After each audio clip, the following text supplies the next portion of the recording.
Este martes, el Poder Judicial de Perú publicará la sentencia contra Vladimiro Montesinos, ex asesor presidencial del ex dictador Alberto Fujimori, por los asesinatos y secuestros imputados al caso Pativilca. En la audiencia oral del pasado lunes, Montesinos se acogió a la terminación anticipada y aceptó su responsabilidad por los cargos de homicidio calificado, asesinato de alevosía y secuestro. Por su parte, Alberto Fujimori se negó al proceso judicial de terminación anticipada, por lo que continuará el juicio oral en su contra. Esta mañana en Agenda Abierta analizaremos los crímenes perpetrados por el grupo paramilitar Colina, responsable de asesinatos y secuestros de decenas de personas durante la dictadura presidencial de Alberto Fujimori. Portales de comunicación ampliando el tema. Esta es La República. Vladimiro Montesinos acepta que participó en 16 asesinatos por el caso Pativilca. La sentencia de la Fiscalía de Perú contra Vladimiro Montesinos será procesada ante los delitos de secuestro y asesinato de 9 estudiantes, un profesor universitario y 6 pobladores de la localidad de Pativilca en Barranca. Montesinos espera salir en libertad dentro de los siguientes 2 años, ya sea por sentencia cumplida, pues la máxima pena que se le ha impuesto es de 25 años de prisión o con beneficios penitenciarios por trabajos en cárcel. Por su parte, el dictador Alberto Fujimori insiste en su inocencia o que este caso se incluya en el irregular indulto que le otorgó el expresidente Pedro Pablo Kuczynski. Aquí está El Comercio. Caso Pativilca. Alberto Fujimori apela a sentencia del Tribunal Constitucional para evitar arresto domiciliario.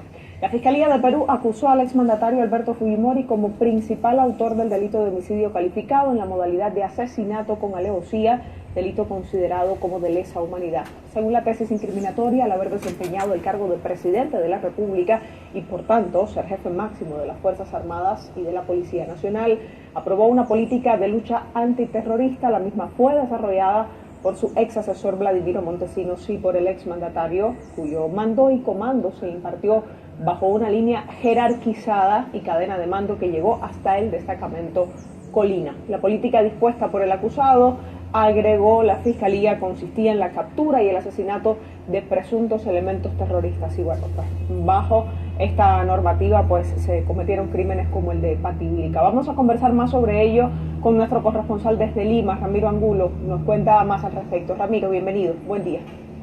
Buenos días. Hoy a las 11 de la mañana, hora Perú, el Poder Judicial tiene previsto dictar sentencia en contra del ex asesor presidencial del dictador Alberto Fujimori, Vladimiro Montesinos, por el caso Pativilca. Hay que recordar que hace 2 días atrás Montesinos acogió a la figura de la terminación anticipada en el caso Pativilca y aceptó su culpa y responsabilidad en la participación del asesinato de 6 pobladores en Pativilca y de 9 estudiantes y un profesor en el caso La Cantuta. Actualmente Montesinos viene cumpliendo una pena de cerca de 22 años por graves violaciones a los derechos humanos, y lo que busca al acogerse a esta figura de la terminación anticipada es que se reduzca en 1/3 la sentencia que le vayan a dictar por el caso Pativilca y así empezar los trámites para salir lo antes posible de prisión. Este acogimiento a la figura de la terminación anticipada por parte de Montesinos compromete a Fujimori, ya que él viene siendo procesado por el caso Pativilca y él ha señalado que es inocente. Sin embargo, es bien sabido a través de las investigaciones fiscales que se han hecho a lo largo de estos años que en el gobierno de Fujimori se estableció una política contrasubversiva que tenía como objetivo eliminar a las personas que eran presuntamente sospechosas de pertenecer a grupos terroristas, y fue por ello que se creó el comando de aniquilamiento denominado Grupo Colina. Fujimori el día de ayer participó en una audiencia en la que se resolverá si es que él deberá tener arresto domiciliario o no por el caso Pativilca. Esto ocurre a pocos meses de que él fue liberado tras una polémica resolución del Tribunal Constitucional. Adelante con ustedes. Un tema del que vamos a ampliar de inmediato, Ramiro, gracias. Sumamos a nuestra invitada, Marixa Sánchez Perales, es maestra, defensora y activista por los derechos humanos desde el Perú. Muchas gracias por contestarnos, Marixa. Muy bienvenida a esta agenda abierta de Telesur, temprano en la mañana, hora de Latinoamérica. Buenos días, Janet, aquí desde Perú. Nuestros cordiales saludos a todos los hermanos que por tu medio nos ven en Latinoamérica y en el mundo. Muchas gracias por ese saludo. Sí, la escuchamos, Marisa. Tan linda. Sí, precisamente nosotros estamos con el clima de la atmósfera muy caluroso, muy caliente, pero también caliente el clima político y el clima social en nuestro país. El hecho de que el día de ayer Vladimiro Montesinos, quien ya ha avanzado con su pena, con una carcelería de aproximadamente 22 años y medio, se acoja a esta culminación, a esta terminación anticipada de su juicio, precisamente obliga ya al juez para que hoy día a las 11 de la mañana se manifieste. ¿Y qué sucede? Que en nuestro país nosotros no sumamos las penas, ¿no? Entonces él puede terminar siendo, con esta sentencia anticipada, ¿no?, siendo excarcelado en lo que en un primer momento él había planificado, que es a mediados del año 2026, que no es el caso del ex dictador Alberto Fujimori, toda vez que él no ha permanecido en la cárcel, no ni 20 años, pero más o menos estamos unos 16 años, entonces le faltaría, sí, en caso de que ahora este largo juicio, ya que él no se ha acogido a esa terminación anticipada, puede ser sentenciado a 25 años, ¿no?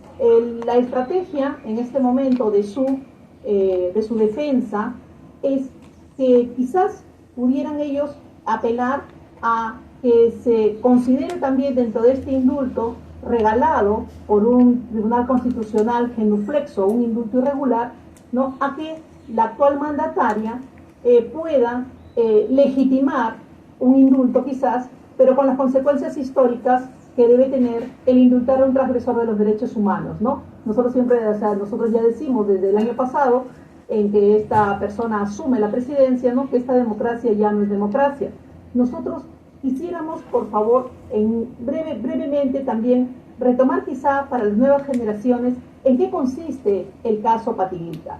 El caso Pativilca es la muestra de cómo se irrespetaba y cómo se violentaba los derechos humanos en el régimen fujimorista. ¿Por qué? Porque si bien este comando de aniquilamiento denominado Grupo Colina, bajo las órdenes y conocimiento pleno de los tres hombres más fuertes del Perú en ese momento, que eran Alberto Fujimori, Vladimiro Montesinos y el general Nicolás Hermosa Ríos, ¿no?, también acudieron, como en este caso, acudieron al exterminio de personas inocentes. ¿Y qué sucede?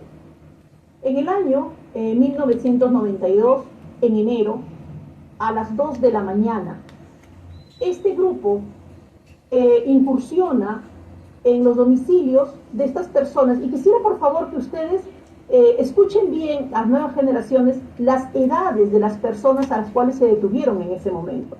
Eran comuneros y había una disputa de terrenos en realidad. Un empresario de origen chino denuncia a estos 6 comuneros como integrantes del grupo terrorista Sendero Luminoso. Y estas personas eran John Calderón Ríos, de 18 años, Toribio Ortiz Aponte, de 25 años, Felandro Castillo Manrique, de 38 años, Pedro Agüero Rivera, de 35 años, Ernesto Arias Velázquez, de 17 años, es un niño, para el derecho internacional han matado a un niño dentro de una masacre, algo parecido a lo que ha ocurrido en este gobierno, y César Rodríguez Esquivel, de 29 años. Miren las edades que tenían estos jóvenes peruanos, que no solamente fueron secuestrados, sino fueron torturados. Luego los mataron de un balazo en la cabeza. Bueno, esto se junta al crimen de la Cantuta, que ya fue en julio del año 1992. Y también quisiera reflexionar con ustedes sobre que nosotros estamos en el año 2024. Ya pasaron 3 décadas. Estamos en la 4ª década de haber ocurrido el crimen y todavía nos encontramos en el juicio oral. El que Vladimiro Montesinos se excarcele a mediados del 2026, ya que esta pena se asumiría, al haberse acogido a esta terminación anticipada, la pena se tiene que reducir del mínimo legal, ¿no?, lo que llaman el beneficio premial. Entonces, él al acogerse a esto va a ingresar, va a declarar el juez que esa pena ya se cumplió. ¿Por qué? Porque siempre va a ser menor, así sea igual a los 25 años que ya está cumpliendo, va a poder él salir a mediados del 2026, lo que también deja en la sociedad, ¿no?, una sensación de impunidad. Impunidad grave, porque es una impunidad, ¿no?, que favorece al transgresor de derechos humanos.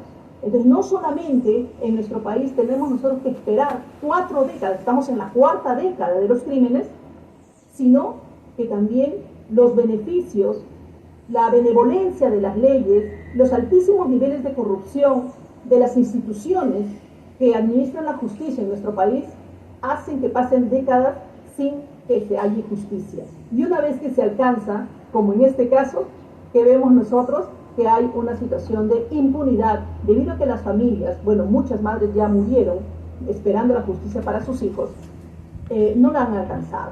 Claro. Por otro lado, Alberto Fujimori está en este momento en la situación de que él todavía le queda pena por cumplir. Y políticamente esto es un golpe también para el fujimorismo. ¿Por qué? Porque desde hace años ellos están tratando de limpiar la imagen y de glorificar, poner como héroe a este exdictador. Este Congreso publicó el año pasado un libro tipo cómic, ¿no?, en el cual denominaba la Constitución Política del Perú para Escolares, donde heroificaban a este dictador. Y por otro lado, nosotros ya no recordamos, porque hace pocos días se celebraron los 30 años de la Constitución de 1993, y no se menciona que en 2001 el presidente Toledo tuvo que suprimir la firma de Alberto Fujimori de nuestra Constitución, debido a que fue vacado por permanente incapacidad moral, lo que entonces se tomó como un gesto político necesario para la moral pública. Sin embargo, nosotros hemos tenido que escuchar que gracias a él se gestó esta Constitución y todas las celebraciones que se hacen, y también es un golpe con miras a los planes electorales de su hija, porque el plan era tenerlo libre para, exacto, el proceso electoral de 2026. Marixa, apela a la sentencia Fujimori ahora hacia el Tribunal Constitucional, está también tratando de que ese indulto concedido de manera irregular por el presidente Kuczynski, pues ahora también le valga para saltar ese arresto domiciliario que podría imponérsele a partir de la sentencia del caso Pativilca. ¿Cómo terminará ese proceso judicial? En lo que sigue, ¿qué podemos esperar, teniendo en cuenta que la sentencia de Vladimiro Montesinos sí estaríamos escuchándola hoy alrededor de las 11 de la mañana, hora del Perú? Mira, como les estaba comentando, ellos están en este momento con diversas estrategias. Una, por un lado, es, bueno, ya no les funcionó la situación de que querían ampliar el indulto a estas situaciones. También nosotros tenemos 8 casos, entre ellos también crímenes de lesa humanidad, que están ya aceptados en la carpeta de extradición, ¿no?, de parte de Chile, ¿no?, y está en problemas, y nosotros lo que estamos esperando es esa palabra que a veces se nos siente lejana, ¿no?, justicia.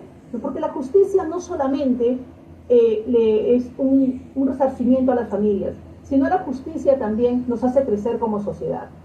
Tanto en los objetivos de desarrollo sostenible, nosotros tenemos ese cuadradito de justicia, derechos humanos, y legalidad y leyes, lo tenemos en rojo, ¿no? Bueno, nosotros tenemos 4 cuadraditos, 5 cuadraditos en rojo, pero uno de ellos es este. ¿Y qué sucede? Nosotros tenemos en este momento una Defensoría del Pueblo que se ha echado abajo 26 años de trabajo de defensores, ¿no?, por levantar lo que vendría a ser los derechos humanos en nuestro querido país, Perú. Y ahora tenemos un defensor que calla en todos los idiomas, no habla alto y claro, no se manifiesta sobre estas situaciones transgresoras de derechos humanos, no se conduele con la población, no habla por ellos, ¿no? Por ponerte un ejemplo, 8 de sus 9 adjuntos han renunciado, personas con amplísimas carreras, reconocimiento social, reconocimiento académico, logros en investigación en materia de derechos humanos. O sea, 8 de sus 9 adjuntos. Y le queda esa adjunta por la cual se tiró abajo los requisitos para designar a un adjunto. Entonces, entra a la Defensoría del Pueblo un defensor elegido, ustedes saben, en una componenda entre la ex fiscal de la Nación, que está actualmente investigada como cabecilla de una presunta red criminal, así como un Congreso, ¿no?, en el cual nosotros podemos considerar que para el año 2023 nosotros hemos llegado a tener 82 congresistas de los 130 con carpetas fiscales abiertas entre denuncias e investigaciones. Y nosotros también sabemos desde el lunes 27 de diciembre cómo en acuerdo, vendiendo votos por beneficios fiscales, ellos han podido ir cerrando muchas de esas carpetas, ¿no? Entonces, esto se junta con que recientemente, hace unos pocos días, se ha publicado una encuesta del Instituto de Estudios Peruanos, donde el 66%, las 2/3 partes de la población peruana, afirma que está peor que hace un año. Entonces nosotros solamente contamos en este momento con un gobierno que de la boca para afuera proclama unidad, proclama paz, ¿no? Pero no hay paz sin justicia, no hay unidad sin un cariño sincero, sin un respeto al otro, ¿no? Esta situación la estamos viviendo en el Perú, pero también nosotros vemos que estas situaciones de impunidad, de una sensación en la cual ya estamos considerados como un régimen híbrido, si bien desde foros económicos aleja la inversión que es protagónica para el desarrollo de nuestro país. El panorama es gris, pero la fortaleza del pueblo peruano es mucha. Nosotros en este momento estamos resistiendo desde diferentes, lo que podemos nosotros decir, trincheras. Tu programa, querida Janet, es una de las trincheras de lucha y agradecemos que nos permitas levantar nuestra voz. Le agradecemos a ustedes por conversar con nosotros, aun cuando este panorama gris, como describe, sin garantía, sobre todo para la no repetición, está pues marcando la vida diaria de peruanos y peruanas. Estaremos, por supuesto, muy atentos a la decisión que tome hoy la justicia sobre este caso del ex asesor del dictador Alberto Fujimori, Vladimiro Montesinos, y qué pase más allá en esta apelación que Fujimori instala ante el Tribunal Constitucional. Un abrazo para usted, muchísimas gracias por estar con nosotros. Abrazos, Janet y hermanos. Hasta luego. Vamos a una pausa en esta agenda abierta. Más información para compartir.